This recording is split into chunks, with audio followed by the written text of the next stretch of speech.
let's get things kicked off here with our keynote. If you were here last night, which I hope you were for our awards, one of our brand new Hall of Fame inductees here at WITI, Dr. Sophie Vandebroek, and she's the CTO of Xerox Corporation and the president of Xerox Innovation Group.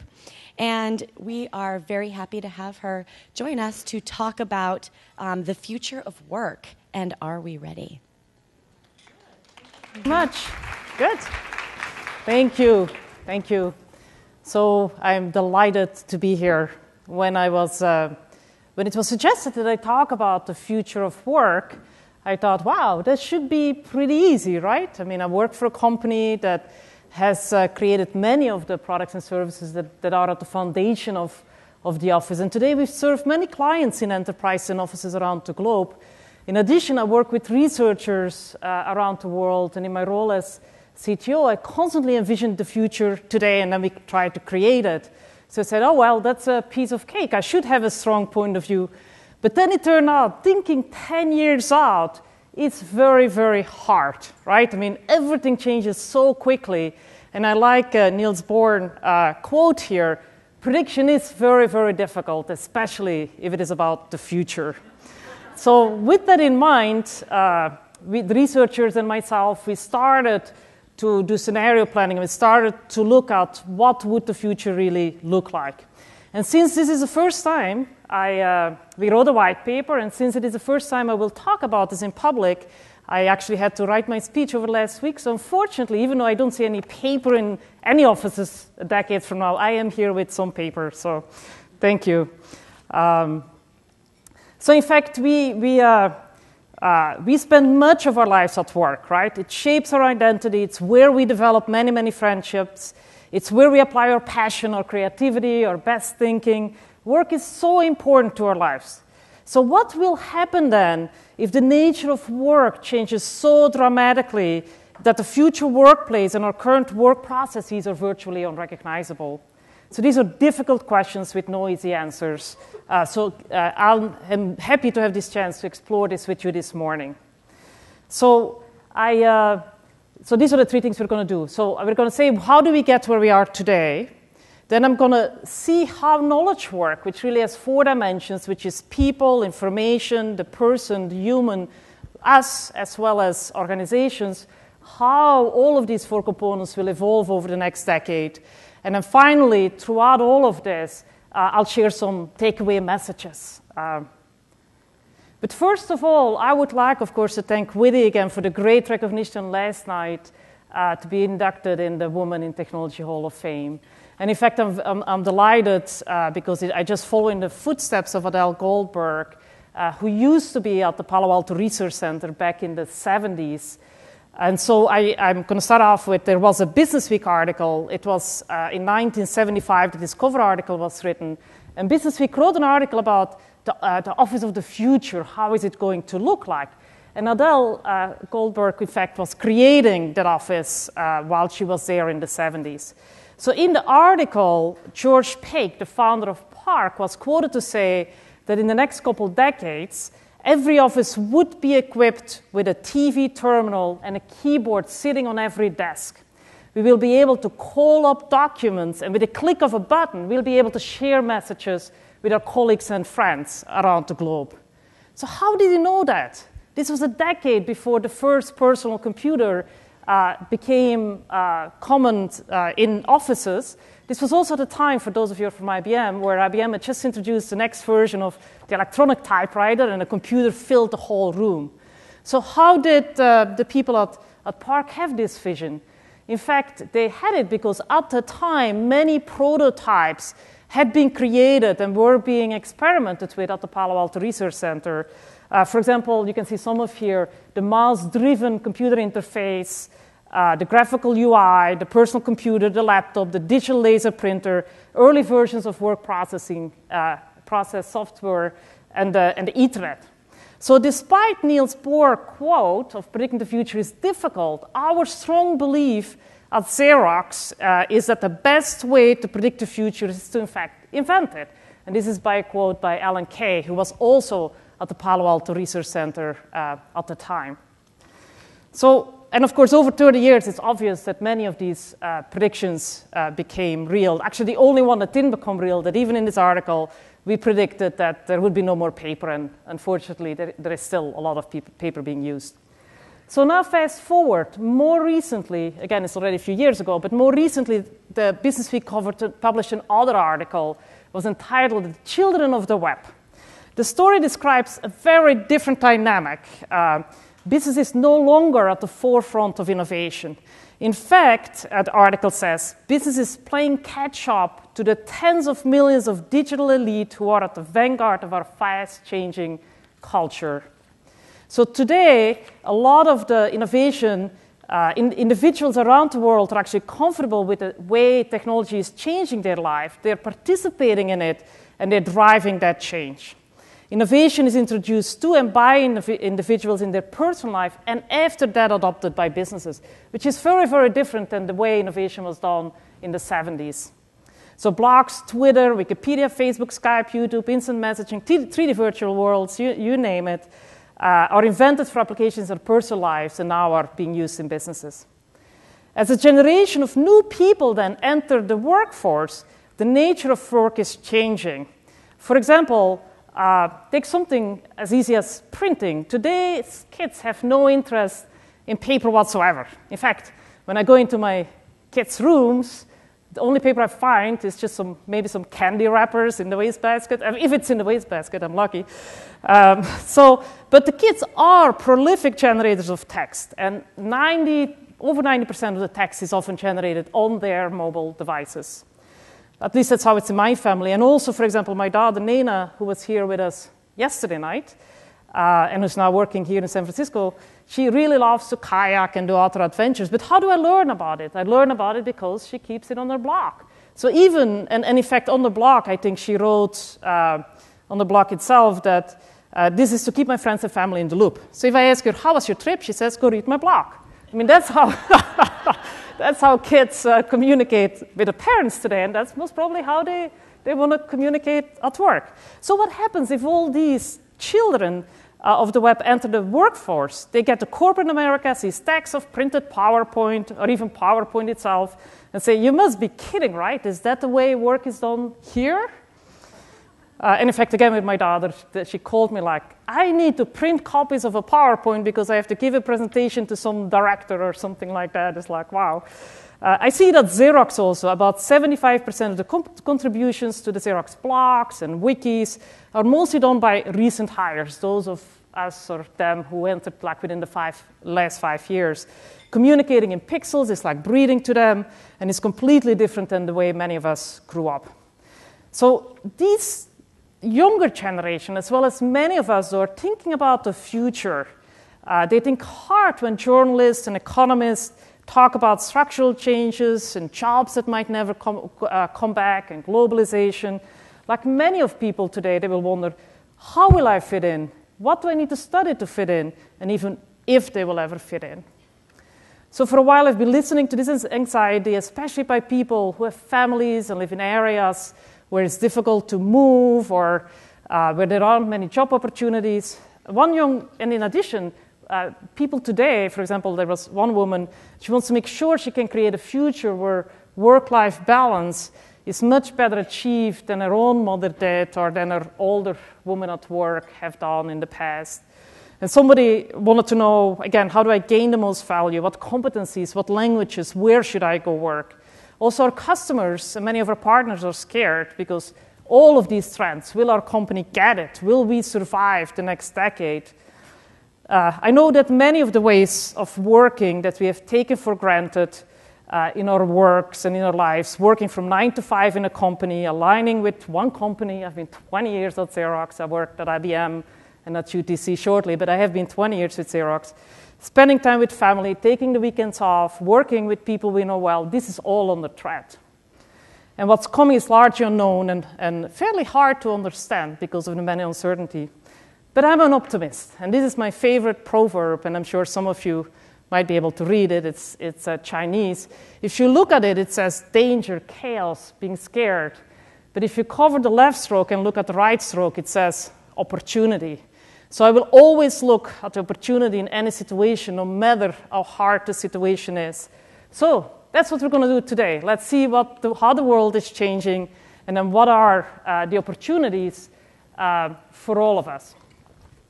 So if Business Week of 1975 forecasted a connected computer on every desk, and in 2007 it's a socially networked world will drive businesses, what will the cover in 2020 look like? But more importantly, how will these changes, how will we need to change to capture the opportunity in this new world, especially those of us who want to work another decade and all of our children and the younger generation? So let me first define work, or the future of work. And I'm going to define it with a half-century-old quote from Peter Drucker. And he says, a knowledge worker is one who works primarily with information, or one who develops and uses information in the workplace. So I believe, based on this definition, I'm a knowledge worker. I would believe most of you are knowledge workers, if not all.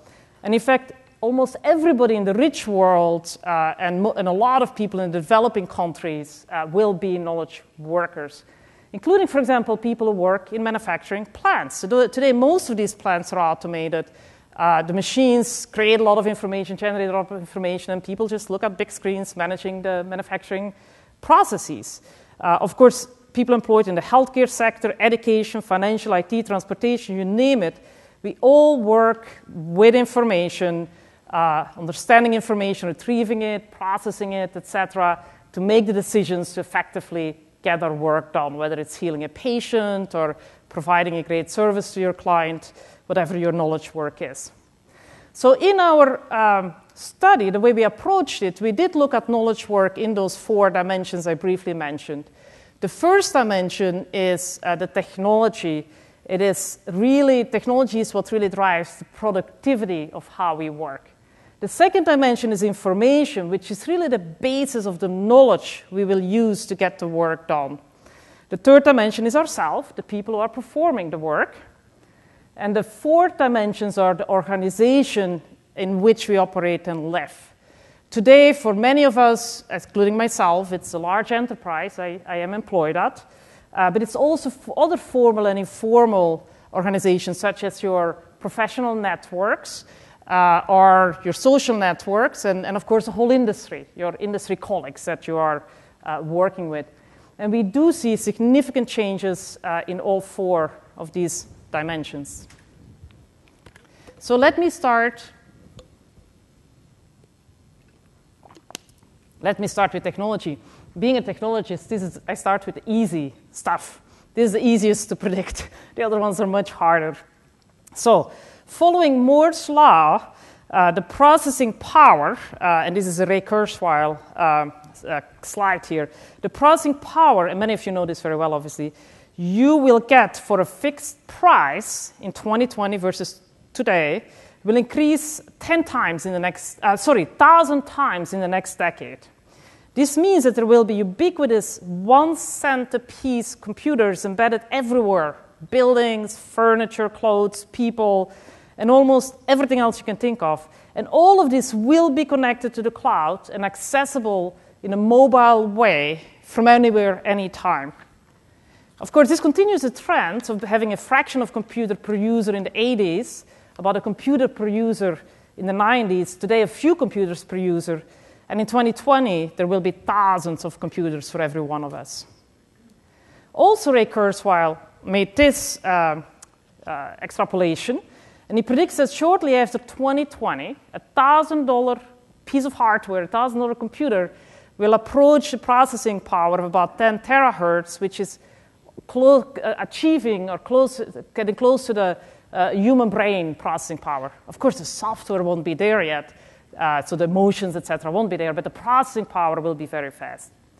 So there will be intelligent and very simple computer interfaces everywhere, in public spaces, in our homes, pasted to the walls. Take the iPad, for example. While today it's very successful, one of the reasons it's not yet ubiquitous is because it is too expensive. It's made of expensive silicon. But again, maybe some of you, people around the world, are working on flexible plastic electronics. In fact, we are If any one of you wants to buy conducting or semiconducting ink, give me a call. But all of these things will be flexible, and so computer will have built-in phase. And in fact, I think wait, I need to go back. Sorry, I'll show this slide later. I was making edits this morning, moved some slides around, then my computer crashed 20 minutes before the talk started. So Murphy's Law, right? So anyway, so computers will have built-in face, expression, gesture, and speech recognition, and many kinds of mobile devices in a variety of form factors will exist, all connected to the cloud. There will be easy-to-use virtual recording and distribution technologies enable people to capture, share, participate in, and learn from local and remote experiences. And in fact, the virtual and the real world will blend. They will be, because of all of the sensors and actuators, the virtual world will truly end up mirroring the real world. And in addition to our factories and homes, many humans will also have devices implemented in our bodies, especially for people who are disabled, that could be very valuable to help us function at a higher level. And in 2020, 3D virtual, augmented reality, and machine translation will facilitate human communication across boundaries and globally. In this future of work, semantic technologies will understand some simple human language and logical workflow tasks, such as information collection, routing, data acquisition from standard forms, evaluation, etc. So I'm going to show you, in fact, what exists today of how you can really build in smarts into the workflow by computers understanding the content of unstructured information. And this is today, so you can envision that a lot of additional intelligent agents will be able to exist in the future. Let me quickly show you a 2-minute video here.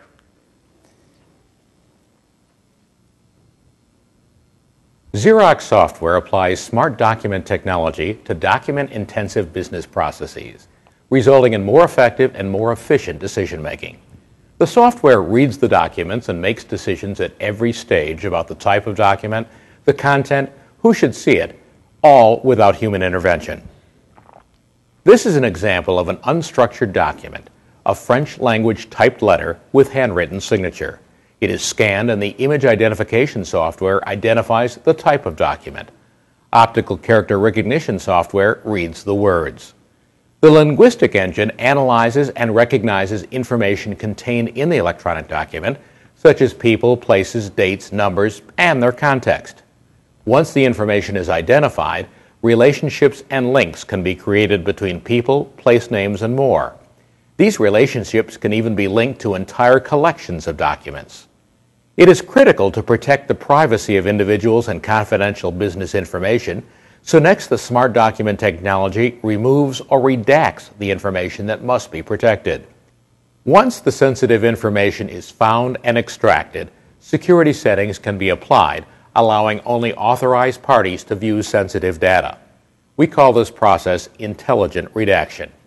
The document can then be sent to the right department, leveraging the categorization technology. By applying smart document technology, we have been able to make the document more intelligent by giving the document the ability to understand its own contents, how it should be routed and handled, and appropriately protecting the information lying within it.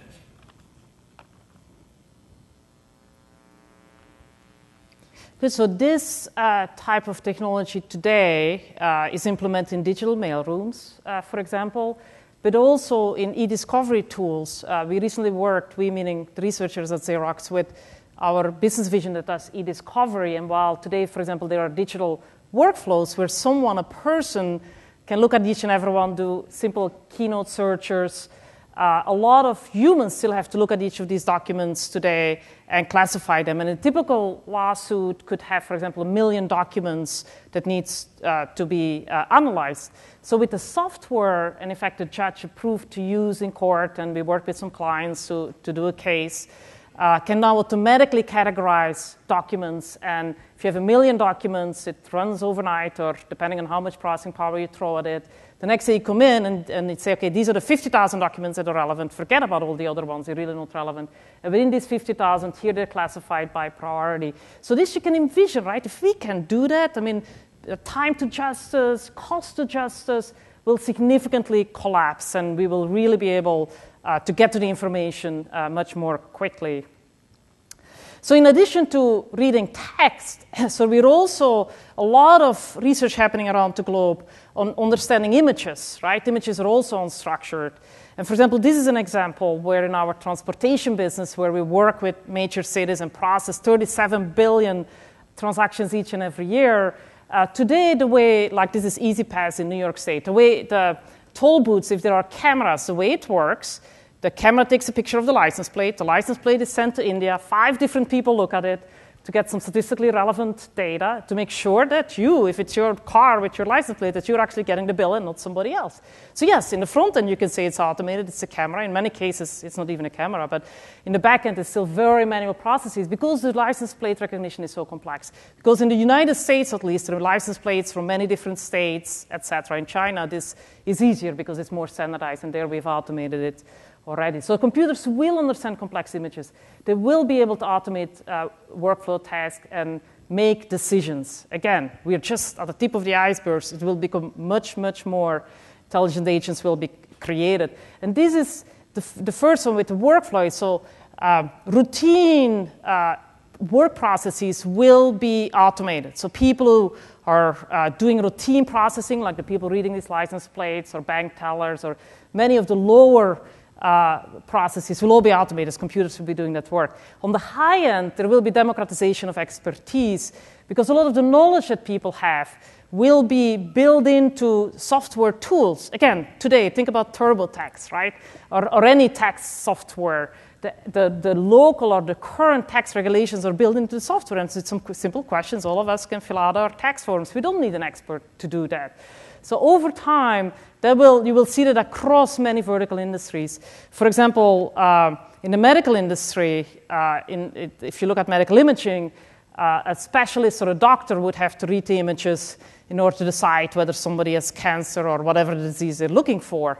With intelligent agents embedded within the images or coinciding with the software and the information that is captured from the patient, over time, first nurses will be able to, of course, do what doctors did. And ultimately, I can envision if ultrasound gets a very low cost, and I can have my cell or my smartphone could have ultrasound capability built in and take a picture of my son's toe, and it can say, yes, it's broken. And that's, in fact, happened to me. It was broken. We only found out 5 years later. If I had such a device as a mom, I could even be able to make some of these judgments initially before going then ultimately to an expert. So democratization of expertise is going to be a big deal, and we see it happening more and more. So this was this image I wanted to show earlier about computers having face, gesture, expression, speech. I mean, we'll be able to much more naturally interact with computers. So in the future, most of the knowledge of intelligent agents will still be structured and crafted by us, the humans, right? We have to craft this knowledge, especially decades from now. I don't think it's automatically going to be crafted. As new knowledge and information is created, such as in financial planning and trading, in legal, medical, and other domains, this knowledge will be captured in intelligent software and systems for non-experts to use. So you can see there are the experts and then the non-experts, which are more almost like librarians who could start using, with the help of all these sophisticated tools, and start doing a lot of the jobs that the experts used to do in the past. So what is the takeaway here? I think a key for all of us is continuous learning and continuously exploring the unknown and embedding this new knowledge in intelligent agents such as those that can be used to, again, more effectively and efficiently create new knowledge. In 2020, also intelligent tutoring agents, so continuous learning, right? Intelligent tutoring agents and widely available information will give people access to personalized education, which will be critical, really critical for all of us to stay competitive in what we do. In fact, some of this personalized education software is starting to emerge today. At Xerox, we are working with many schools, in this case elementary schools, to provide software to teachers to help really personalize education for kids in math and writing in lower school. But I can see personalized education happening for all of us, and it will be really, really critical, because if a computer has the expert the knowledge that I have today, I have to keep moving, I have to keep learning, which will be very important. So now, brings me to the number 2, information. Information will continue to explode. This is data from IDC, it's a consulting firm, where in 2005, 100 exabytes of information was created or shared or captured. In 2010, it was a zettabyte, which is 21 zeros, so one with 21 zeros. In fact, a zettabyte, it's huge. It's 40 million times all the information contained in every hard copy book ever written in the history of the world. 40 million times, all the books. I mean, that's huge. None of us can ever comprehend all this particular data. And in fact, IDC predicts that this will even be 40 times larger in 2020. 40 zettabytes of information will be created or shared in just 1 year, right? So this, again, it's a challenge, information overload. It's also an amazing opportunity. Most of this information will be unstructured, such as images, text, videos, virtual experiences, audio. In our baseline scenario that we looked at in this white paper, or in this study, we expect that it will mostly be free and easily accessible. Let me quickly check. Yeah, that it's mostly free and easily accessible. And it will increasingly contain a lot of information in complex domains. For example, imagine Wikipedia-like expert sites with large collections of text, video, information in many, many domains. So did I assume, who saw Watson play Jeopardy? Of course, all the IBMers. And I used to be an ex-IBMer. If you see, well, in 2020, the Watson processing power, right? I mean, being able to quickly access information that's basically on the web or in big expert databases as will be created, was extremely impressive. Today, these guys needed a huge computer in the back room. Again, by 2020, that's on your smartphone. So everybody will be able to get information extremely quickly. So having, and I apologize to... as I said, it's a brand new presentation. Having this information is really very critical. Having access to real-time information is in fact really, really huge. This is one example where our researchers in Grenoble are working with local hospitals and the government, and they are mining the information contained in medical records after it being automatically redacted, as you saw before because privacy, of course, is huge. With that mining, they are now, it looks like, it's been a couple of years the research is going on, and it looks like that indeed we will be able to much more early predict an outbreak of a hospital-acquired infection, which are really significant problems for hospitals. Not only kind of predict it early or see it much earlier than without this kind of intelligent agents going through all the data and the records, but also being able to clearly understand the root causes of why did this outbreak happen. So of course you can see that with this type of information, the access we have, right, personal information, all kind of information about people, about security, privacy will be critical to maintain. And of course we have seen the implications of like WikiLeaks, where this kind of information is also very easy to leak. And the other thing that I see happening is, for example, the cost of DNA sequencing, like those you can participate in personal PDP, the PGP, the Personal Genome Project, or by 2020, being able to do your genome, again, will be very cheap, or significantly cheaper than what it is today. There are several groups around the world that are trying to go for $1,000 a person genome and DNA analysis. So by 2020, you can envision that every baby born gets their own DNA ID card, and so being able to genetic engineering, I mean, there's so much activity happening, it will all be real, and so how do we protect it will be important. In our baseline scenario, we also envision that domain experts will be the gatekeepers of much of their knowledge, right? So another takeaway lesson here, become a domain expert. You will most probably be the gatekeeper, And both experts and generic knowledge workers alike will organize in professional organization to develop, maintain, and keep their expertise within their circles. Again, I still believe strongly it's really available, but at least being the new creators of knowledge. And so they will create new intelligent agents. So being a key player in your technical professional society and in your industry will become even more important in the future. So what does it mean to all of us, the knowledge worker, the humans?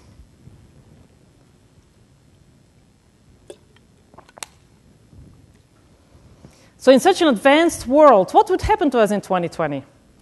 So I think first and foremost, technology will enable the knowledge worker to be truly mobile. This is today. You won't see that in the future. But the knowledge worker will truly become mobile. And she will be able to perform her job anywhere, at any time, accessing ever available information stored in the cloud. So there will definitely, even more than today, a continuous drive for business and individuals to stay competitive. You have to stay competitive. We already are hyper-competitive, but we will become even more so as automation improves. I mean, a lot of routine processes will be automated, as expertise will become democratized, as globalization produces better, educated, and more computer-literate citizens around the world. What I show here is our research center in India collaborates with many amazing partners at top universities in India. So the knowledge is across the world. It's not only in the rich world. And as well as due to changes in aging population, we will have to, in countries like United States or Europe, reach out to experts and people around the globe to really get our work done. I think given these trends, knowledge work automation will follow the evolution of manufacturing automation. This means that most, again, routine and laborious works will be automated, either because automation is easy and cost-effective, or because it's basically because we might not have all the people here in this world to be able to get that work done. However, don't worry, and what I show here, right? Don't worry, there is still a lot of work that is not automated. This includes high-value custom work, such as all kinds of research and analysis, creating those new intelligent agents, any work that requires significant common sense reasoning or tacit and contextual knowledge, for the most part in the next decade, won't be automated, such as medical practices, or where human relationship skills matter, such as customer interactions. A lot will still not be automated. However, even in those non-automated jobs, the jobs will be supported by intelligent agents that help novices and non-experts with generic skills to perform the work. So think people, for example, in call centers using knowledge bases when you call or when you answer the phone, when you interact. At Xerox, we answer 1.5 million phone calls a day. We do a lot of call centers for many of our clients. And again, within research, you're working heavily to mine social media, to do a lot of harvesting of information that's already out there, to make sure that the people answering the phones are the most effective and efficient, delighting our customers. So in the future, many knowledge work jobs can indeed also be done remotely, right? I mean, these intelligent agents, people can be remotely anywhere in the world, including developing countries, increasingly at the same quality as in the rich world. And even jobs that involve physical labor can often be performed by lower-skilled on-site workers with remote coaching, such as remote repair, remote medical evaluation. And in fact, that's what I'm showing here. We have intelligent systems built in on the UI of some of our printers, which you won't need anymore in 2020. And if you still are there, then they won't break down anymore. But anyway, this today, that can remotely, through the web, assist people and actually see what the customer is doing, opening up, etc. And so this whole remote coaching will definitely be real. To enable this, many jobs will have large components that are globally standardized, in particular within organizations, again, very much like manufacturing.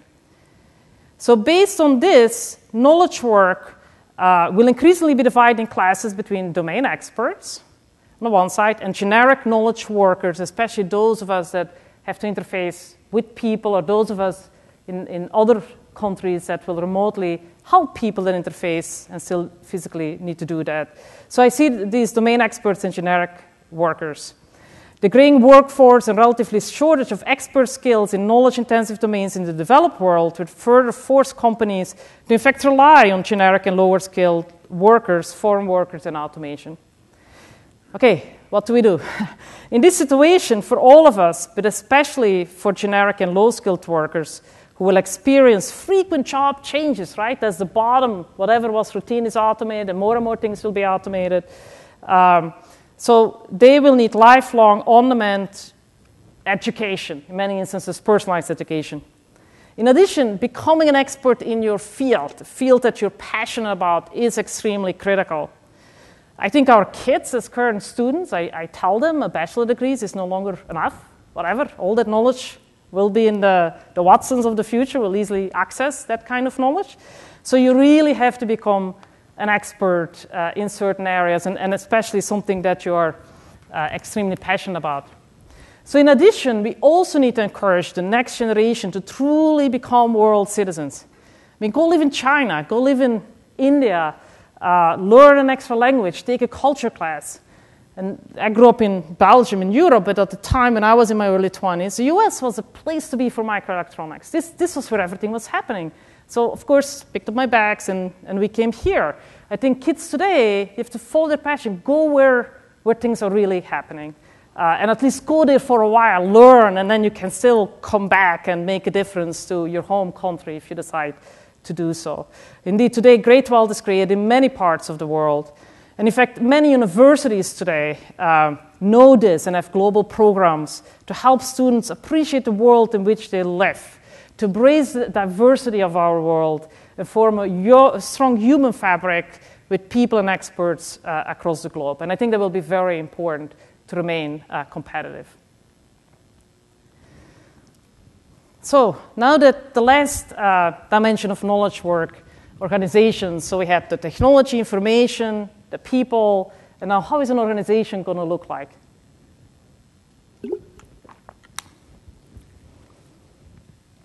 So most organizations, as they deal with globalizations, and I think most today, the organization will have to balance centralization with localization. They have to quickly adapt to all these shifts in culture and technology, demographics, changing workplaces.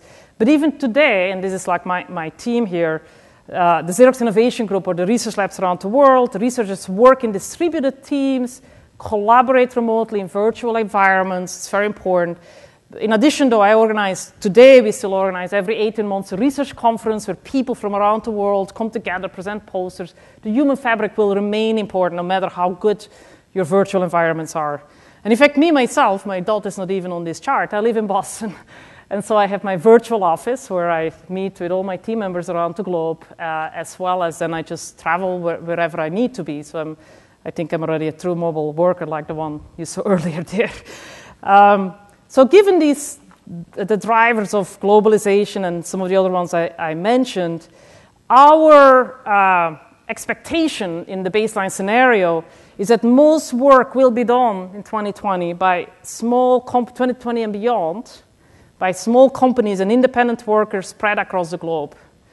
As part of the study, we pulled together this, to me, was very interesting trend. This is United States. You can see on the vertical axis, the free agents as a percentage of the workforce in the US, and the other axis is the year. And a free agent is somebody who works for themselves, right? Who are basically not working for a medium to large corporation, but could be family businesses, consultants, writers, doctors.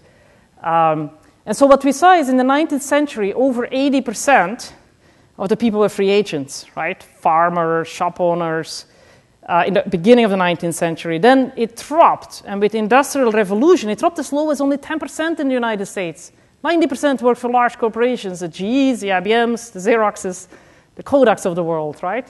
So, but recently we have seen exponentially shooting up again, and it is very, very hard to predict.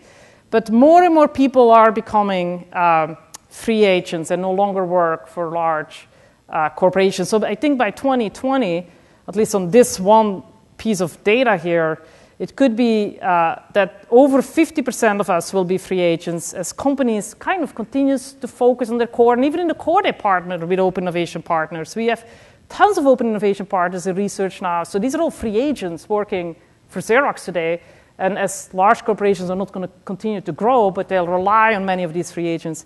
In fact, I like to compare this to the movie industry, the Hollywood model, right? When you watch a new movie that just comes out, all these people don't work for one movie company. No, they're experts in their field.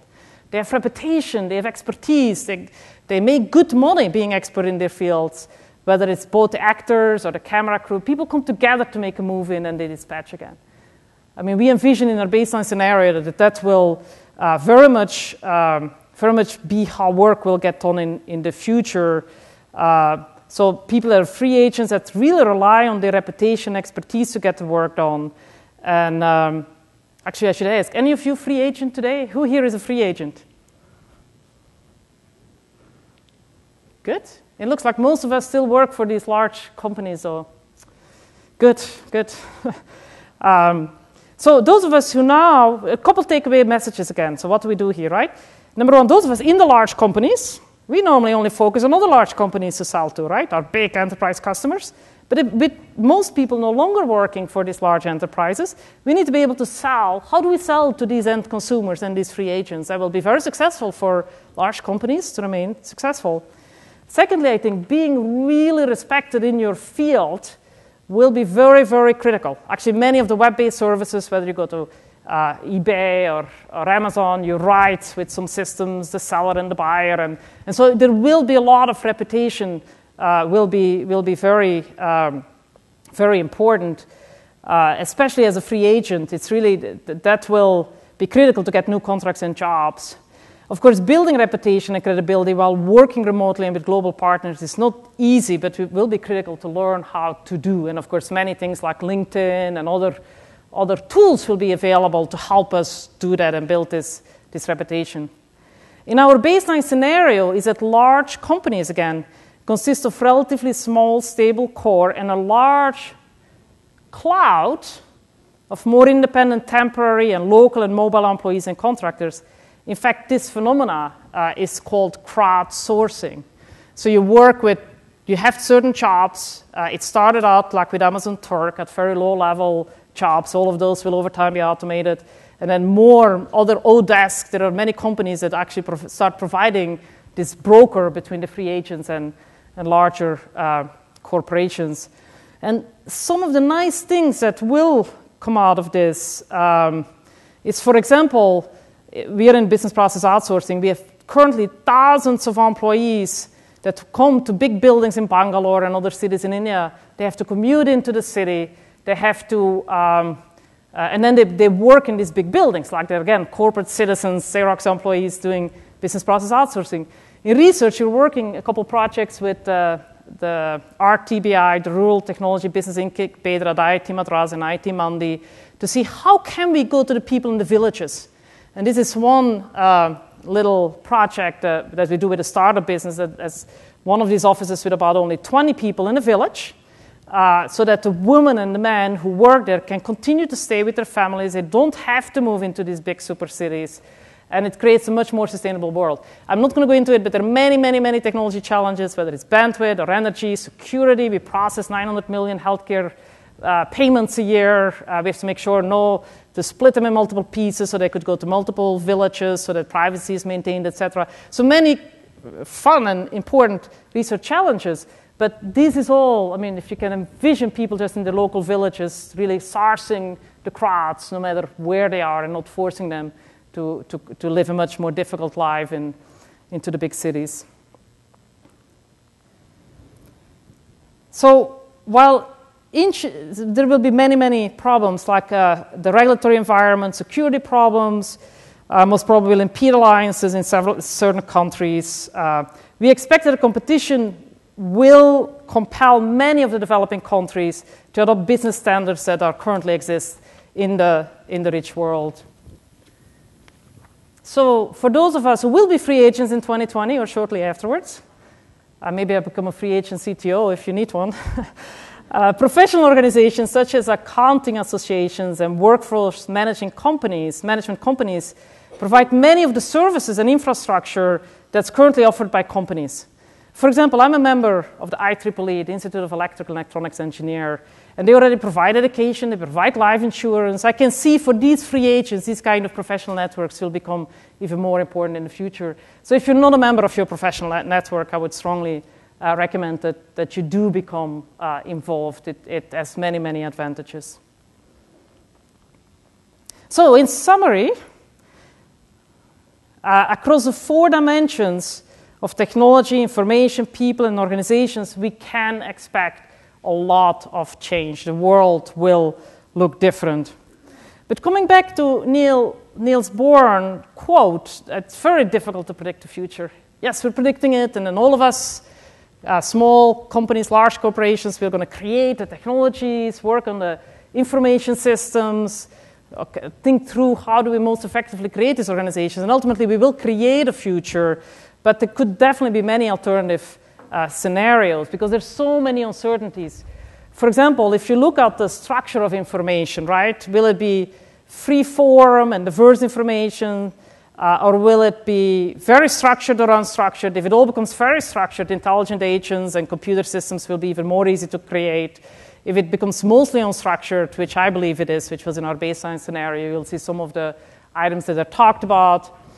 Intelligence, again, how much will be done by intelligent agents versus humans? We don't really know, but definitely that evolution is going to take place, right? I mean, 2020, 2025, 2030.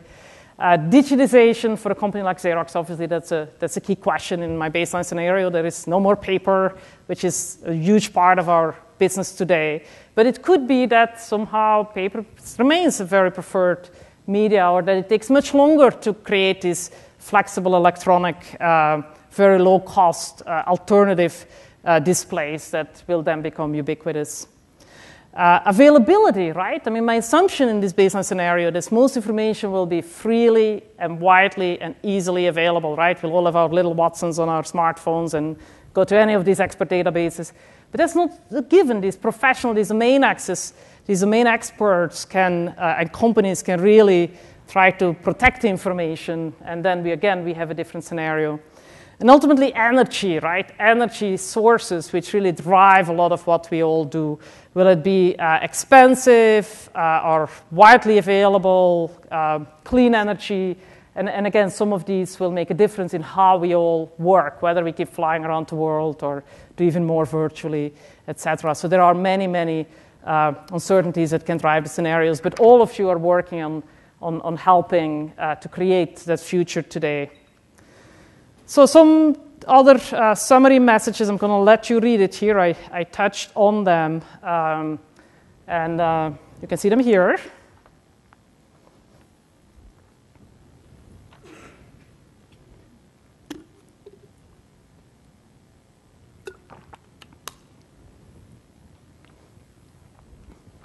So we're really in the midst of an evolution, right? The next decade will be an amazing roller coaster, very interesting for many of us working in the technology world. So just make sure that hopefully some of the things I talked about will allow you to think, so like, what would that mean to me, and how would I change, and how would my organization have to change, or what would I have to tell my kids, what do they do?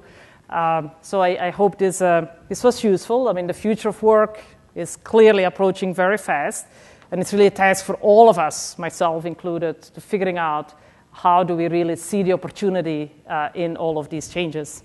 Thank you very much. Good. I don't know if we have a couple minutes for questions. I see.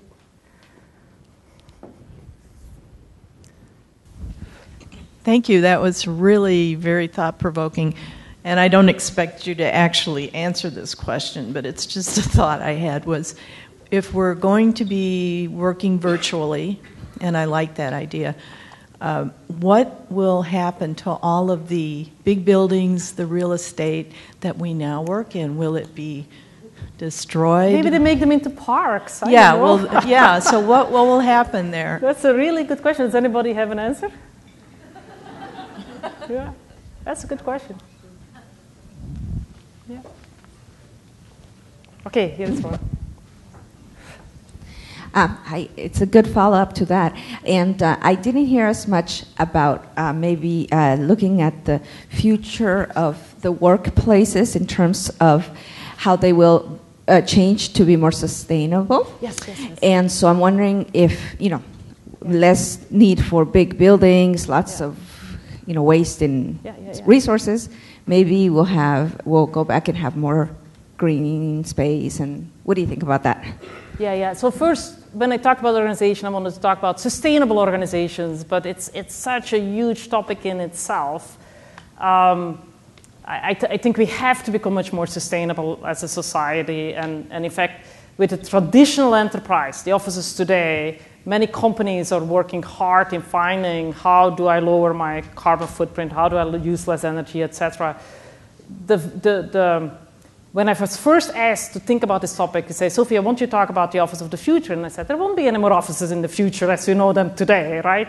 So I think if people can work more remotely, have to fly less around the globe, I hope it will become a more sustainable society. The key uncertainty here is energy, though, right? If energy becomes expensive and not very easily available, we will use less of it. If it becomes clean energy, that would be fantastic.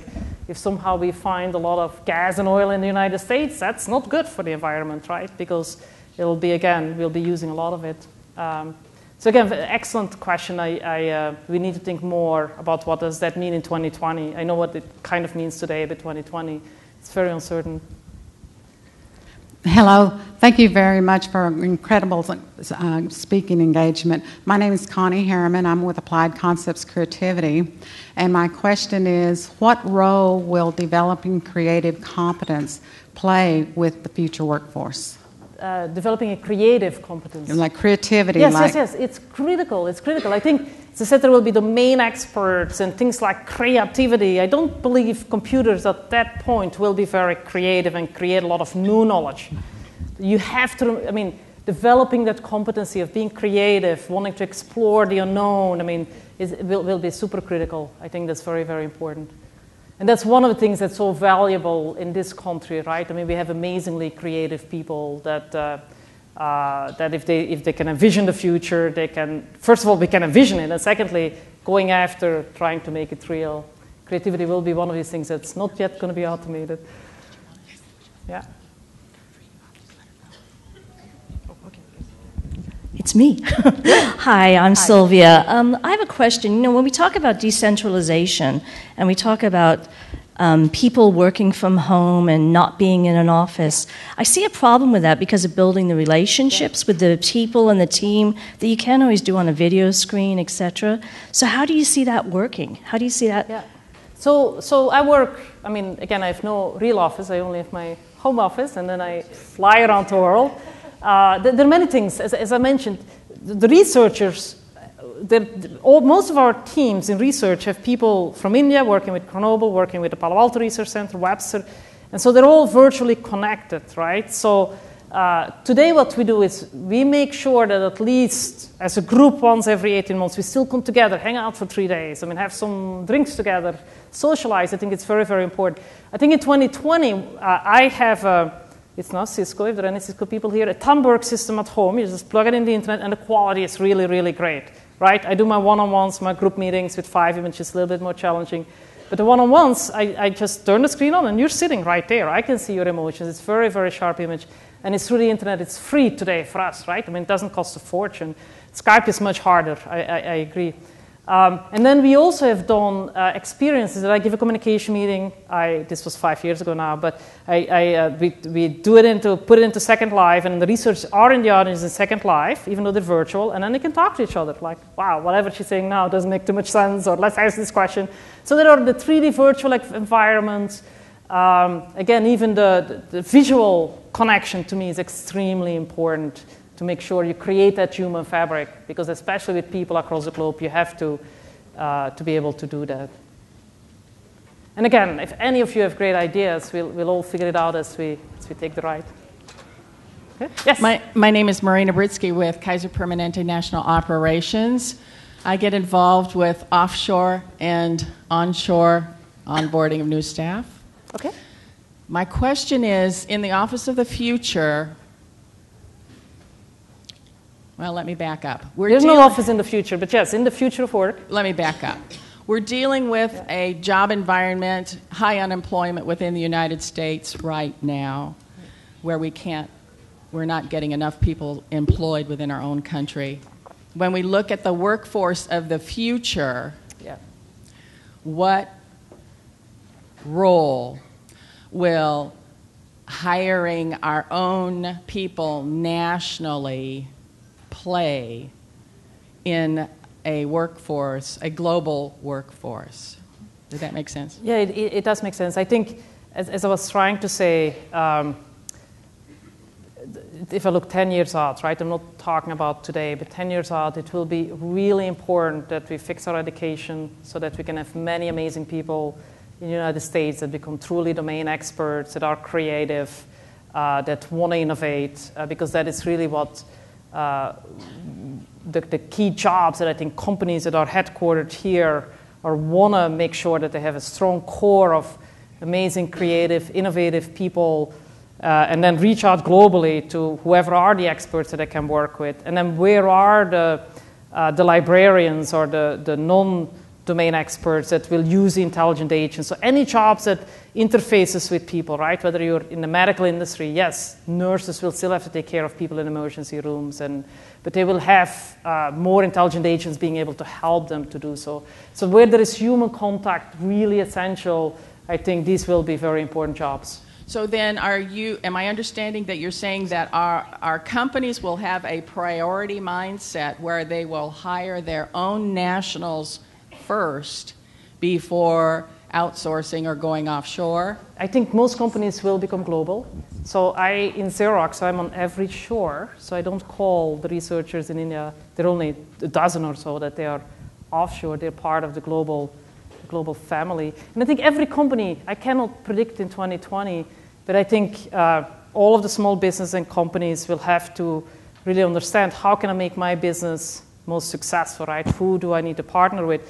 And if Susie or Jim is right here, that's much easier than having to go offshore. So that's what I'm saying, continuous education, encouraging our kids to think global, to take advanced degrees. I mean, all of that will be creative, will be so important, because if you can find the people here, why would I go somewhere else? So, and by the way, you don't do research offshore because of cost, because most of the researchers we hire have PhDs from US or other developed world. They've worked here, so from a cost point of view, it's equivalent. We really do it to capture the knowledge in the emerging world and truly understand, because that's where a lot of the growth and the actions are. And unless companies like Xerox can ride the wave of the whole world growing and all the countries becoming more successful, we would go out of business. So it's so critical that we are global.